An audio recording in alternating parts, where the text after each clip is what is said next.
Good morning everyone. আজকে আমরা class 10 এর জীবন বিজ্ঞানের যে চ্যাপ্টার 3 আছে সেই চ্যাপ্টার 3 এর বংশগতি চ্যাপ্টার আমরা সেই সম্পর্কে জানবো। প্রথম আমরা শেখার আগে দেখে নেবো যে এই বছর মাধ্যমিকে বা প্রত্যেক বছর মাধ্যমিকে আমাদের জীবন বিজ্ঞান যে বংশ চ্যাপ্টার আছে সেখান থেকে কত নম্বর আসে। আমরা কত লক্ষ্য দেখি এখানে মোট আমাদের আসছে কত নম্বর, 15 নম্বর আসছে। এর মধ্যে আমরা প্রথম যে দেখছি এমসিকিউ মানে বহু বিকল্পিক প্রশ্ন ধরন, যেটা আমাদের অপশন থাকবে, চারটা অপশন থাকবে, চারটা অপশনের মধ্যে যে কোনো আমাদের একটা অপশন কি করতে হবে, যেটা সঠিক সেটাকে বেছে নিয়ে লিখতে হবে। সেই কোন নম্বর আসছে আমাদের এখান থেকে 3 নম্বর।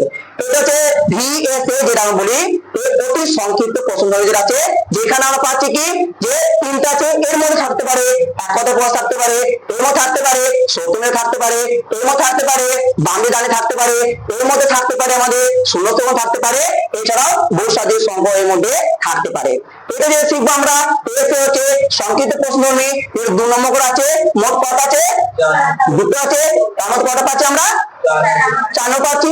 এরপর যেটা আসছে আমাদের সেটা দীর্ঘ উত্তরণী বা দীর্ঘ প্রশ্নধর্মী যেটা বলা হয়, যেটা আমাদের সেখানে আমরা কটা পাচ্ছি, এখানে একটা পাচ্ছি, সেটা কত নম্বর আছে, 5 নম্বর। এটা আমরা জানলাম বা এটা আমরা শিখলাম যে আমাদের যে বংশগতি চ্যাপ্টার থেকে যে 15 নম্বর আছে তার যে প্যাটার্নটা এমসিকিউ কটা, ডিএসএ কটা, এসএ কটা, এলএ কটা, এই হচ্ছে আমাদের আজকের টপিক।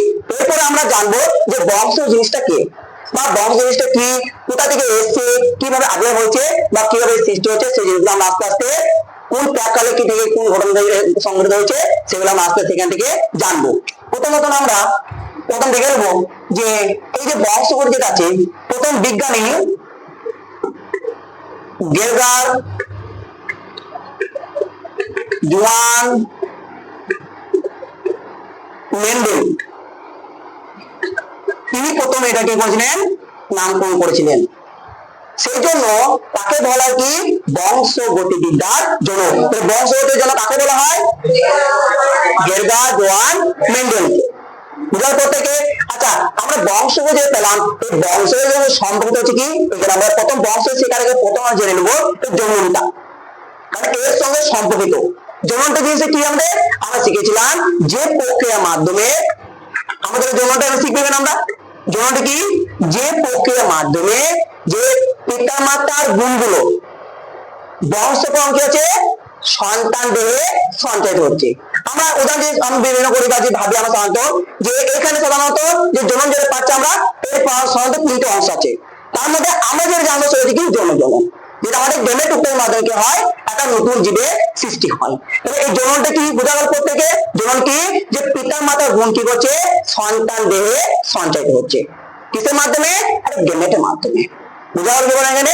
এরপর যেটা আমরা পাবো যে বংশ যে পাতা আছে আমরা সেখানে আমরা প্রথম লক্ষ্য করব যে বংশগতি জিনিসটা কি। বংশগতি কি, যে জনন প্রক্রিয়ার মাধ্যমে, এগুলো বললাম জননটা, যে জনন প্রক্রিয়ার মাধ্যমে পিতা মাতার গুণগুলো সন্তান দেখেছে বংশ পরম্পরায় সঞ্চারিত হচ্ছে। কেমন থেকে বা আমাদের যে পিতা মাতার যে বাহ্যিক বা চারিত্রিক বৈশিষ্ট্যগুলো সন্তান দেখেছে সেটা সঞ্চারিত হচ্ছে, সেটাই বললাম কি বংশগতি। বংশগতি কাকে প্রশ্ন হচ্ছে আমাদের, একান্ত প্রশ্ন কাকে হচ্ছে, জননটাকে প্রশ্ন হচ্ছে। কাকে প্রশ্ন হচ্ছে আমাদের একান্ত জননটা প্রশ্ন হচ্ছে। এই জননের মাধ্যমে কি হচ্ছে যে পিতা মাতার গুণগুলো কি হচ্ছে সন্তান দিয়ে সেটাকে সঞ্চারিত হচ্ছে, সেটাই বললাম কি বংশগতি। বংশগতি কি বোঝা গেল প্রত্যেকে। এই বংশগতির পর আমরা যে জানবো আমরা সাধারণত এই বংশগতি শব্দের প্রথম প্রবর্তককে গেরগার জোয়ান মেন্ডেল। সেই জন্য মেন্ডেলকে বলা হয় কি বংশগতিবিদ্যার জনক বলা হয়। প্রত্যেকের পাতা। এরপরে আমরা যে জানবো সেটা কি প্রকরণ।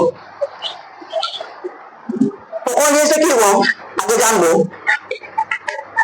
প্রকরণ মানে হচ্ছে একই প্রজাতি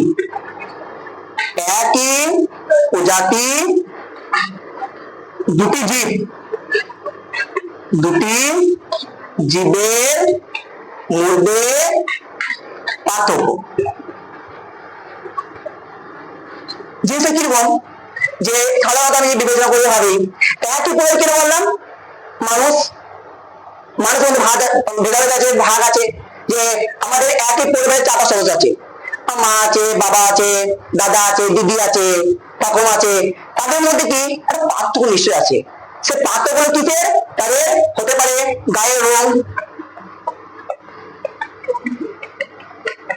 বা আকৃতি বা গঠনের সঙ্গে বা হতে পারে উচ্চতা। এই সমস্ত হচ্ছে কি তার মধ্যে কি পাচ্ছি আমরা সেগুলোকে পার্থক্য পাচ্ছি। কিসের সাথে পার্থক্য পাচ্ছি আমরা? গায়ের রং পার্থক্য পাচ্ছি পারি, আকৃতি পার্থক্য পাচ্ছি পারি, এছাড়া গঠনের পার্থক্য পাচ্ছি পারি, এছাড়া কি উচ্চতা। এই যে পার্থক্য পাচ্ছি আমরা, সেই পার্থক্যটা বললাম কি প্রকরণ। মনে সে প্রকরণ কি আমার একই পরে হতে পারে, একই ঘরে হতে পারে, একই পরে হতে পারে। সেই পরের মধ্যে আমার 4-5টা হতে পারে, 3টে হতে পারে বা 5টা হতে পারে।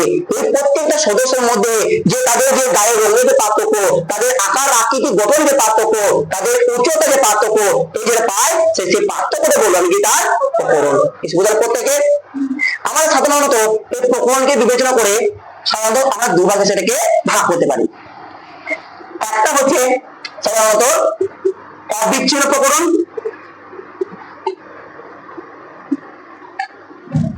আর একটা হচ্ছে আমাদের বিচ্ছিন্ন প্রকরণ। আমরা সংক্ষেপে যদি বুঝি, অবিচ্ছিন্ন মানে হচ্ছে কি ছোট্ট পরিবর্তন, তাৎক্ষণিক পরিবর্তন। যে দুটি জীব আছে, সেই জীবের মধ্যে ছোট ছোট পরিবর্তন যেগুলো বলবো, সেই পরিবর্তন বলবো আমি কি অবিচ্ছিন্ন প্রকরণ হতে পারছি। আর বিচ্ছিন্ন কি বলবো?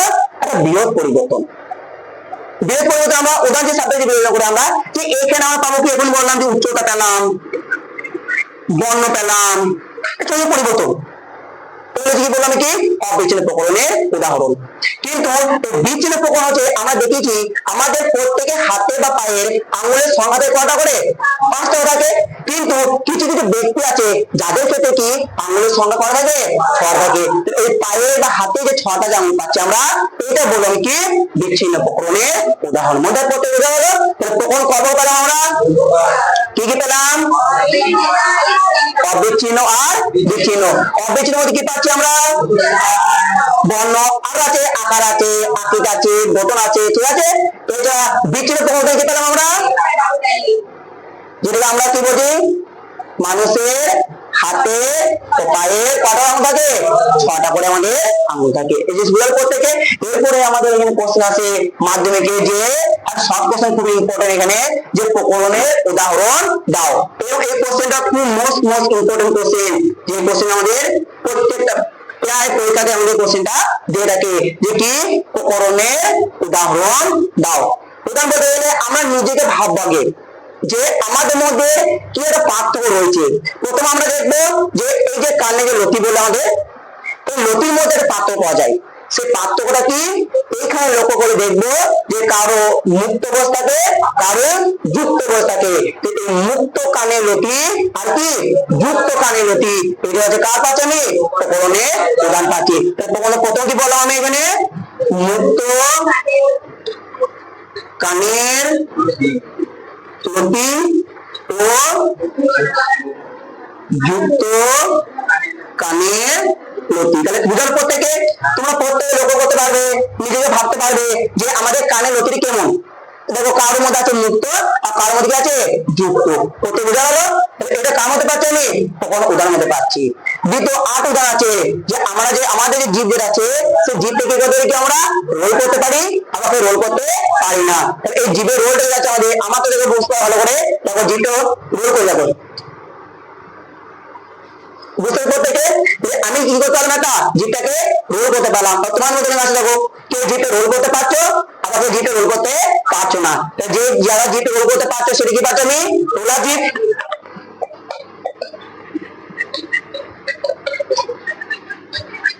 আর যারা পারছো না সেটা বললাম কি স্বাভাবিক জীব।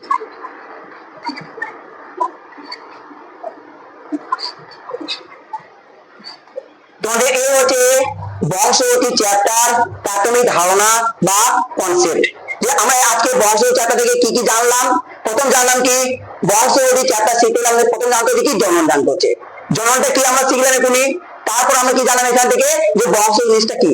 এই বংশগতি শব্দটি আমাদের প্রথম প্রবর্তন করেছে সেটা জানলাম আমরা, সেটাকে আমাদের জোহার জোহান মেন্ডেল। আমরা সেই জন্য ওকে বলছি কি বংশগতিবিদ্যার জনক বলছি। আস্তে আস্তে বংশগতি যে হচ্ছে এর জন্য কিছু পাত্র দেখতে পাওয়া যায়, সেই পাত্রের মধ্যে বসিতে পাচ্ছি আমরা, সেই বসির মধ্যে একটা বসি কি পাচ্ছি আমরা এখানে একটা প্রকরণ পেলাম। এই প্রকরণটা যেটা হচ্ছে সেই প্রকরণটা কি বললাম, প্রকরণ কাকে বলে বললাম, প্রকরণ কয় প্রকার ও কি কি বললাম, তাদের মধ্যে বিচ্ছিন্ন প্রকরণ কাকে বলে সে উদাহরণ বললাম, অবিচ্ছিন্ন প্রকরণ কাকে বলে তার উদাহরণ বললাম, এবং কি প্রকরণের উদাহরণ কি সেই সম্পর্কে আমরা এখানে আলোচনা করলাম। তোমাদের ছিল আজকে এই বিষয়টা, এটা যে আমাদের বংশ চ্যাপ্টার যে ছিল তার সম্পর্কে একটা প্রাথমিক ধারণা ছিল। তোমাদের এই হচ্ছে আজকেকার পড়ার বা আজকের পাঠটা তোমাদের এই বিষয়।